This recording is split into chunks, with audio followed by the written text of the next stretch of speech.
नमस्कार। साथै प्रदेशको ताजा खबरहरूको सङ्गालो प्रदेश समाचारमा यहाँहरूलाई स्वागत छ। म शशि नेपाल। आउनुहोस् अब प्रदेश समाचार सुरु गरौँ।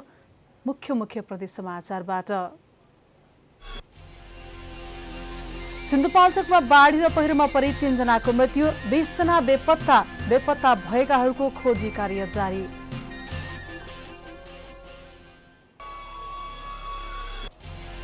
कैलालीका विभिन्न क्षेत्रमा सामुदायिक वनहरूबाट काठ चोरी तथा तस्करी बढ्दै, चोरीमा वनका पदाधिकारी र जनप्रतिनिधिको संलग्नता रहेको स्थानीयको आरोप।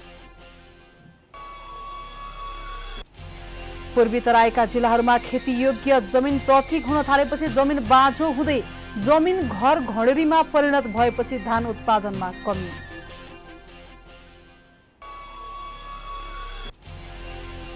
र कोरोना संक्रमणसँगै जारी लकडाउनका कारण कास्कीमा सञ्चालित होमस्टे व्यवसायीहरू मारमा, पर्यटक नहुँदा लाखौंको लगानीमा खोलिएको होमस्टेहरू बन्द।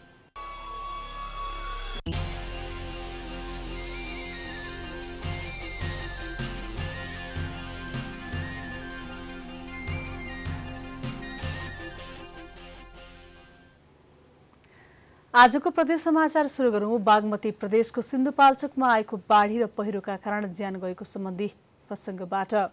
सिन्धुपाल्चोकमा अत्याधिक वर्षापछि आएको बाढीले बगाउँदा 3 जनाको मृत्यु भएको छ भने 20 जना बेपत्ता भएका छन्। बाढीका कारण 20 भन्दा बढी घर बगाएको छ। ठाउँ ठाउँमा अरनिको राजमार्ग कटानका कारण अवरुद्ध भएको छ। बाढीले आधा दर्जन जति सवारी साधनमा क्षति पुर्याएको छ। स्थानीय जम्बू खोलामा बाढी आउँदा 12 नगरपालिका 5 का 20 वर्षका निकेश बस्नेत र उनकी 1.5 वर्षकी छोरी नेउना बस्नेतको शव भेटिएको जिल्ला प्रहरी कार्यालय सिन्धुपाल्चोकले जनाएको छ। गम्भीर घाइते भएकी निकेशकी पत्नी सबिना बस्नेतलाई हेलिकप्टर मार्फत उपचारका लागि काठमाडौँ ल्याइएको छ। जम्बू खोलाको बाढीले 12 नगरपालिका 5 मा र बुलुकुटे ठाडो खोलाले फोर्टिकोशी गाउँपालिका 5 मा बढी क्षति पुगेको छ। 12 5 जम्बू बजारमा 16 जना र भोटेकोशी गाउँपालिकाका 4 जना बेपत्ता भएका छन्। बाढीले मध्य भोटेकोशी हाइड्रो पावर कम्पनीमा समेत क्षति पुर्याएको छ। भोटेकोशी गाउँपालिका 5 मा बुलुकुटे झ्याङ्ले स्थित बुलुकुटे ठाडो खोलामा बाढी आउँदा 60 वर्षका निमा दोर्जे तामाङ, उनकी बुहारी 27 वर्षकी मन्जु तामाङ, नातिनीहरू 9 वर्षकी पासाङ नुर्बु तामाङ र 6 वर्षकी साहेल तामाङ बेपत्ता छन्। नुर्बुको घर बगाउँदा उनका छोरा फरुवा र उनकी 10 दिनकी छोरी पनि घाइते भएका छन्। बाढीका कारण 12 5 जम्बूमा 5 जना घाइते भएका छन्, 2 जना गम्भीर घाइते छन्। यहाँ बाढीले 15 वटा घरमा क्षति पुर्याएको छ। 12 नगरपालिका 3 खुर्सानी बारीमा भोटेकोशी नदीले अरनिको राजमार्ग कटान गरेका कारण आवत जावत अवरुद्ध भएको छ।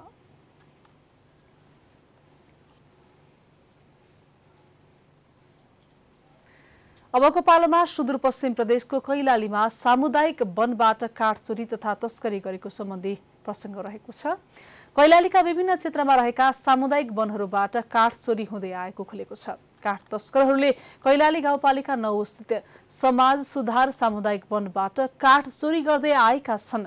काठ चोरी तथा तस्करीमा वनका पदाधिकारी र स्थानीय जनप्रतिनिधिकै मिलिमतो रहेको स्थानीयको आरोप छ। सामुदायिक वनहरूबाट काठ चोरी हुँदै आएको स्थानीयले जनाएका छन्। काठ चोरी तस्करी बढेको खबर वन कर्मचारीलाई गरे पनि वन कर्मचारीहरू भने तस्करी नियन्त्रणमा मुखदर्शक बनेको स्थानीयको आरोप छ। वनका पदाधिकारी र स्थानीय जनप्रतिनिधिको मिलिमतोमा कैलालीको समाज सुधार सामुदायिक वनबाट काँचो काठहरू चोरी निकासी भइरहेको स्थानीयले बताएका छन्। वन कार्यालयको निष्क्रियताका कारण वन पदाधिकारी, जनप्रतिनिधि र तस्करको मिलिमतोमा वन फडानी गरी चोरी तथा निकासी बढेको छ। कैलाली गाउँपालिका 9 वनकन्यरीमा रहेको सो सामुदायिक वनबाट सालका रुख कटान गरी दर्जनौं गोलिया खेतबारी र खोला नालामा लुकाएर राखेको पाइएको छ।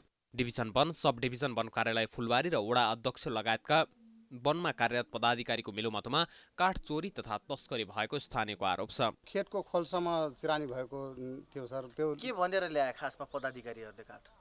त्यो हामीलाई थाहा भएन सर कसरी ल्यायो। अब उनीहरूको अहिले भर्खरै यताउता चहलपहल भएको बेला हामी थाहा पाए। यो कति बेला काटेको हुन् यिनीहरूले? यही लकडाउनको बेला काटेको हुन् सर। वन संरक्षण गर्नुपर्छ, तस्करी रोक्नुपर्छ भनेर स्थानीयले विरोध गरेपछि वनका पदाधिकारीहरूले स्थानीयलाई धम्क्याउने समेत गरेका छन्। गोली मार्ने धम्की भने उसले, तर अरूलाई भन्ने चाहिँ आफू दोषी चाहिँ अरूलाई बनाउनु, त्यस्तो त नहुनु पर्ने। जस्तै हामीले गोली मार्ने धम्की दिएछौँ भने प्रुफ गर्नुहोस्, गोली हानेछ भनेर। यदि हामी त्यस्तो भनेछौँ, त्यस्तो गरेछौँ भने प्रुफ गरिदिनुहोस्, म गल्ती गरेछौँ भने गल्तीको सजाय म भोग्छु। तर जो गोली हानिदिन्छु भन्नेवालाले यो ठुलो गल्ती हो। भोलि गएर हामीलाई गोली हानिदिने साथ हान्न पनि सक्छ। ऊ यस्तो मान्छे हो सर, हान्न पनि सक्छ, हामीलाई पनि डर छ त।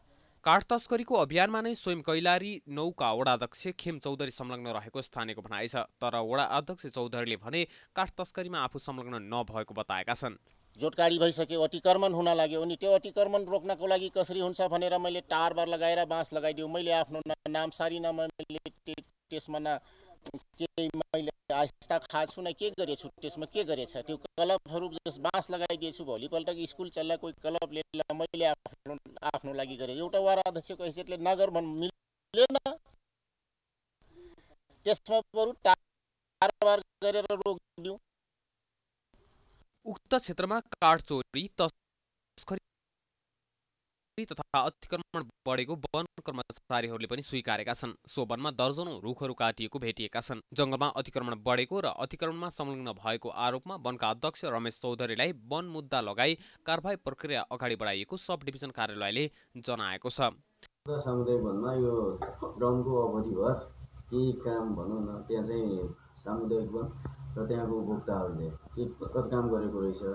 अनि त्यसमा चाहिँ हाम्रो जति पहुँच हुनुपर्ने थियो त्यति हामी चाहिँ सक्रियका साथ योभन्दा अगाडि चाहिँ गस्ती गरिरहेका थियौँ। त्यसमा चाहिँ यदि हामीले पनि त्यो बेला यो लकडाउनको विषयमा अनि र यो कोभिड-19को कारणले गर्दा हामीले त्यति बन्दोबस्ती गर्न सकेनौँ। तैपनि त्यहाँ जाँदाखेरिमा हामीले त्यहाँ चाहिँ अलिकति अतिक्रमणको समस्या र तपाईँको सामुदायिक वनमा लगभग यो लकडाउनको अवधिमा 5वटा रुखहरू उभेको छ। लकडाउनको मौका छोपी कैलालीका विभिन्न ठाउँहरूमा वन फडानी भइरहेको छ। वन जोगाउन सरकारी निकायको सक्रियतामा पनि कम देखिएको छ। कैलाली लगायत विभिन्न जिल्लामा देखिएको वन फडानी तथा चोरी तस्करी बन्द गर्न सरकारले ठोस कदम चाल्न जरुरी देखिन्छ। प्राइम टाइम्स टेलिभिजनका लागि कैलालीबाट कृत विष्टको रिपोर्ट। अब लागु प्रदेश 1 को सुनसरीमा खेतीयोग्य जमिन प्लटिङ गरेको सम्बन्धी प्रसङ्गतर्फ। पछिल्लो समय पूर्वी तराईका जिल्लाहरूमा खेतीयोग्य जमिन प्लटिङ हुन थालेका छन्। जग्गा प्लटिङ हुन थालेपछि खेतीयोग्य जमिन मासिँदै गएको छ। प्लटिङकै कारण खेतीयोग्य जमिन बाँझो हुन थालेपछि धान उत्पादनमा समेत कमी आएको छ। देखि खेती गर्दै आएका जग्गाहरू प्लटिङ गर्दै घडेरीमा परिणत हुन थालेपछि सुनसरीमा धान उत्पादनमा कमी आउँदै गएको छ। जिल्लाका पहाडी क्षेत्रमा रहेका साबिक विष्णुपादुका 5 कन्या गाविसका मुख्य खेती नै धान बाली थियो। 10 वर्ष अघिसम्म एक किसानले कम्तीमा 3 बिघाको क्षेत्रफलमा धान बाली लगाउने गर्दथे। अहिले बढीमा 10 कट्ठाको क्षेत्रफलमा मात्रै रोपाई हुने गरेको छ। धान फल्ने जमिनहरू मासेर बस्ती बस्न थालेपछि खेती गर्ने जग्गा नै नरहेको स्थानीय कृषकको भनाइ छ। कृषि उत्पादनमा धान मुख्य बाली भए तापनि प्लटिङले उत्पादनको क्षेत्रफल घटाएका कारण वर्षेनी धान उत्पादनमा पनि कमी आएको छ। खेतीमा अलिकति कम पनि हुँदै गएको छ। मान्छेको जनघनत्व बढ्दै गएको छ। घडेरीमा परिणत हुँदै गएको छ। खेतीयोग्य जमिनहरू प्लटिङ हुन थालेको छ। त्यो कारणले गर्दाखेरि उत्पादन पनि अलिक कम भएको। जति उत्पादन हुन्छ त्यो यहीँ मान्छेले खाएरै सक्नुहुन्छ। सुनसरीको पानबारीमा 12 किसिमका धानको खेती हुँदै आएको थियो। पानबारीमा उत्पादन भएको धानले झापा, मोरङ र सुनसरीलाई नै धानेको थियो। धान खेतीमा उत्कृष्ट भएकाले पानबारीले राष्ट्रिय पुरस्कारहरू समेत हात पारेको थियो। तर पछिल्लो समय प्लटिङकै कारण खेतीयोग्य जमिन घर घडेरीमा परिणत हुन थालेपछि कृषि क्षेत्र मासिँदै गएको किसानको गुनासो छ। 49-50 देखि यहाँ चाहिँ सबै ठाउँमा धान बाली लगाउन थालियो र अहिले केही वर्ष यता चाहिँ फेरि धान बालीको उत्पादनमा कम हुनुको कारण चाहिँ यो प्लटिङको कारणले गर्दाखेरि नयाँ जुन बजार विस्तार भइरहेको छ, घडेरीहरूमा जाने चलन सुरु भएको छ। यसले गर्दाखेरि उत्पादनमा केही ह्रास हुन थालेको छ। अहिले भू उपयोग नीतिको विषयमा स्थानीय तहहरूमा छलफल भइरहेको छ। पानबारीलाई पनि कृषि क्षेत्रकै रूपमा विकास गर्नुपर्ने स्थानीयको सुझाव छ। सुनसरीको धरान उपमहानगरपालिका वडा नम्बर 4, 5, 6, 17 र 20 नम्बर वडालाई संघीय सरकारले कृषि जोनको रूपमा विकास गर्ने भन्दै बजेट विनियोजन समेत गरेको छ। सरकारले खेतीयोग्य जमिन मासेर प्लटिङ गर्नेहरूका लागि निश्चित मापदण्ड बनाएर जग्गाको वर्गीकरण गर्न जरुरी देखिन्छ। प्राइम टाइम्स टेलिभिजनका लागि सुनसरीबाट विकल रेग्मीको रिपोर्ट। अब लागौं प्रदेश 2 को सप्तरीमा बाहिरबाट आउनेमा कोरोना संक्रमण पुष्टि सम्बन्धी प्रसङ्गतर्फ। पछिल्लो समय सप्तरीमा भारतबाट भन्दा तेस्रो मुलुकबाट घर फर्किनेहरूमा कोरोना संक्रमण देखिन थालेको छ। जिल्ला स्वास्थ्य कार्यालयका अनुसार हाल साईकृष्ण अस्पतालको आइसोलेसन कक्षमा उपचार गराइरहेका 154 जना कोरोना संक्रमित मध्ये 25 जना भारतबाट र 129 जना तेस्रो मुलुकबाट फर्किएका रहेका छन्। रोजगारीको सिलसिलामा कतार, मलेसिया, कुवेत, बहराइन लगायतका स्थानहरूमा रहेकाहरूलाई हालै हवाई मार्ग प्रयोग गरी काठमाडौँ हुँदै सप्तरी पुर्याइएको थियो। उनीहरूमा गरिएको PCR परीक्षणका क्रममा अधिकांशमा कोरोना पोजिटिभ पुष्टि भएको छ। सुरुमा भारतबाट घर फर्कनेहरूमा बढी ध्यान दिइएको थियो, तर अहिले भारतबाट आउनेहरूको तुलनामा तेस्रो मुलुकबाट आउनेहरूमा संक्रमण देखिएपछि संक्रमणको जोखिम झनै बढ्दै गएको छ। बाहिरबाट आउनेको परीक्षण नगर्नु र काठमाडौँ स्थित अन्तर्राष्ट्रिय विमानस्थलमा समेत भरपर्दो जाँच नहुँदा संक्रमणको जोखिम बढेको छ। संक्रमितको संख्या बढ्दै गएपछि आइसोलेसन बेडको अभाव भएको छ। संक्रमितको संख्या बढेपछि नेपाली सेनाले साईकृष्ण अस्पतालमा थप 75 आइसोलेसन बेडको व्यवस्था गरेको छ। नेपाली सेनाको भीमदल गणबाट खटिएको प्राविधिक सहितको 25 सदस्यीय टोलीले लगातार 5 दिनको प्रयासमा थप 75 बेडको आइसोलेसन बेडको व्यवस्थापन गरेको हो। प्रदेश समाचारमा पालो भएको छ विश्रामको।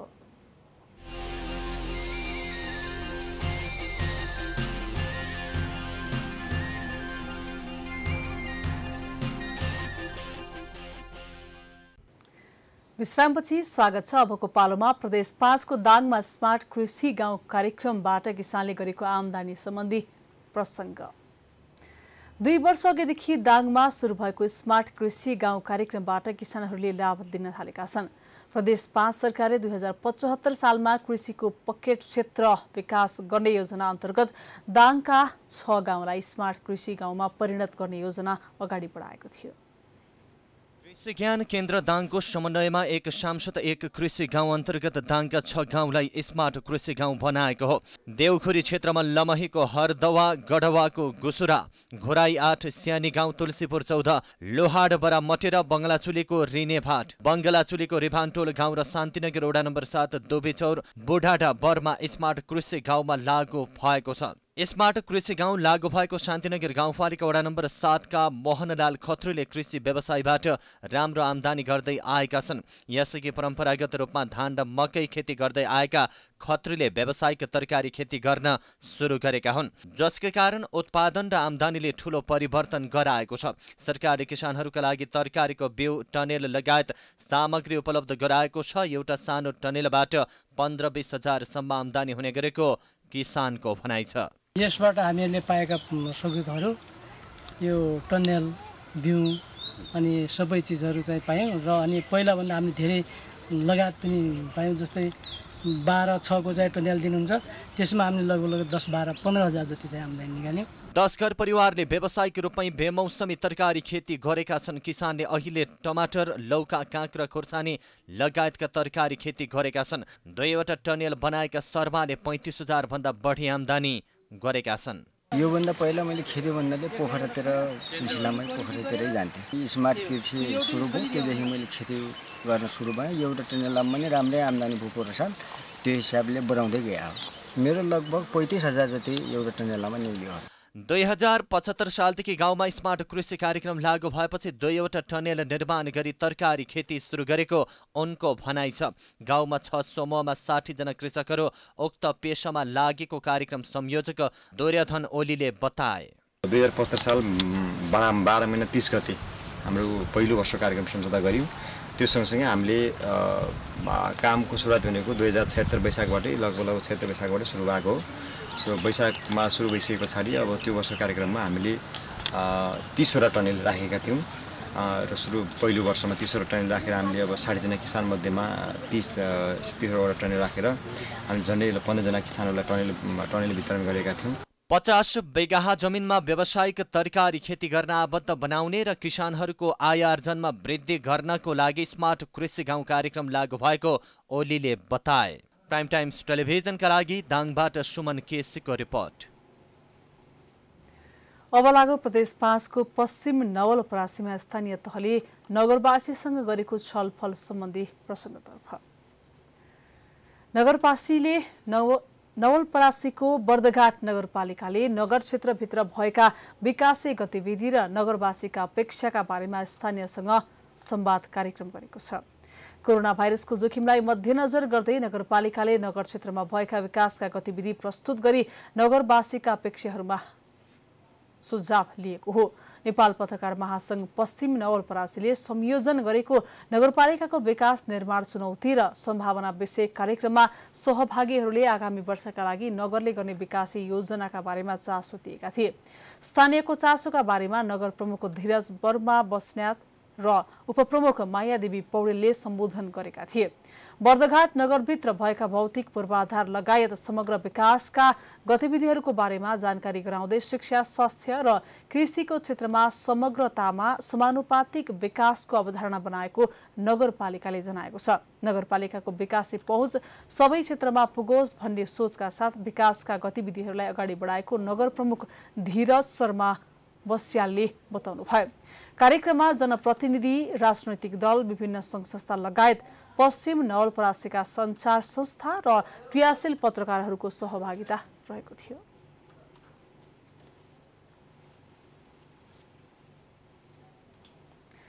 औलाउ गण्डकी प्रदेशको कास्कीमा सञ्चालित होम स्टे लकडाउनका कारण बन्द भएको सम्बन्धी प्रसङ्गतर्फ। कोरोना संक्रमणसँगै जारी लकडाउनका कारण कास्कीमा सञ्चालित होमस्टे व्यवसायीहरू मारमा परेका छन्। आन्तरिक तथा बाह्य पर्यटकलाई केन्द्रित गरी सञ्चालन भएका होमस्टेहरूमा पाहुना नआएपछि सञ्चालकहरू समस्यामा परेका छन्।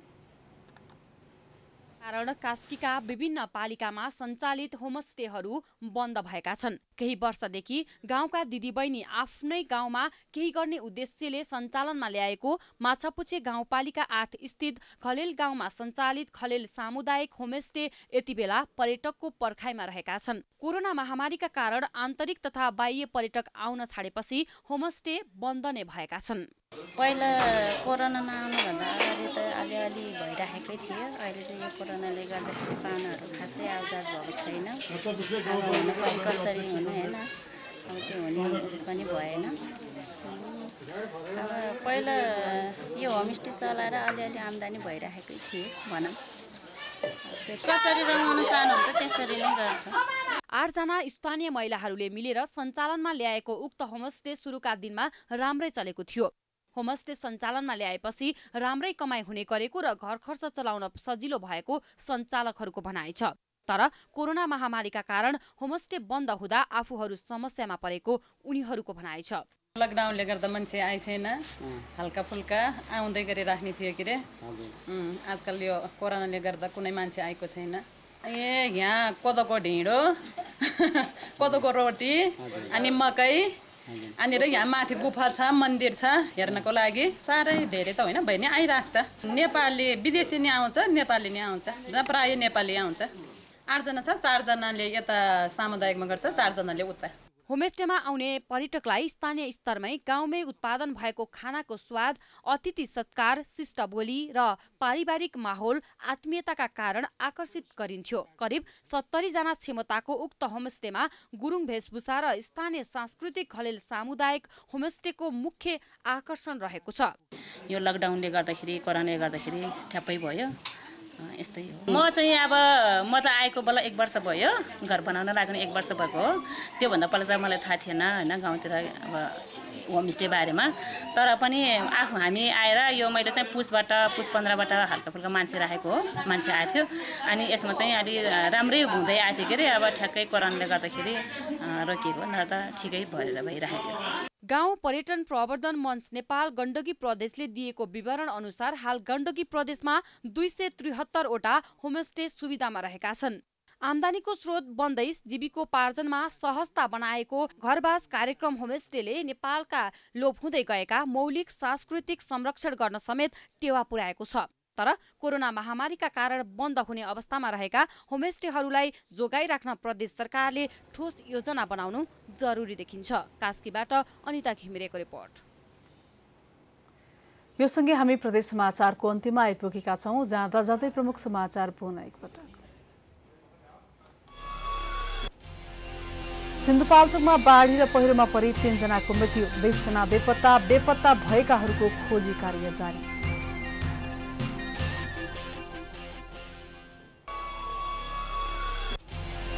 कैलालीका विभिन्न क्षेत्रमा सामुदायिक वनहरूबाट काठ चोरी तथा तस्करी बढ्दै, चोरीमा वनका पदाधिकारी र जनप्रतिनिधिको संलग्नता रहेको स्थानीयको आरोप। पूर्वी तराईका जिल्लाहरूमा खेती योग्य जमिन प्लटिङ हुन थालेपछि जमिन बाजो हुँदै जमिन घर घरेनीमा परिणत भएपछि धान उत्पादनमा कमी र कोरोना संक्रमणसँगै जारी लकडाउनका कारण कास्कीमा सञ्चालित होमस्टे व्यवसायीहरू मारमा, पर्यटक नहुँदा लाखौंको लगानीमा खोलिएका होमस्टेहरू बन्द।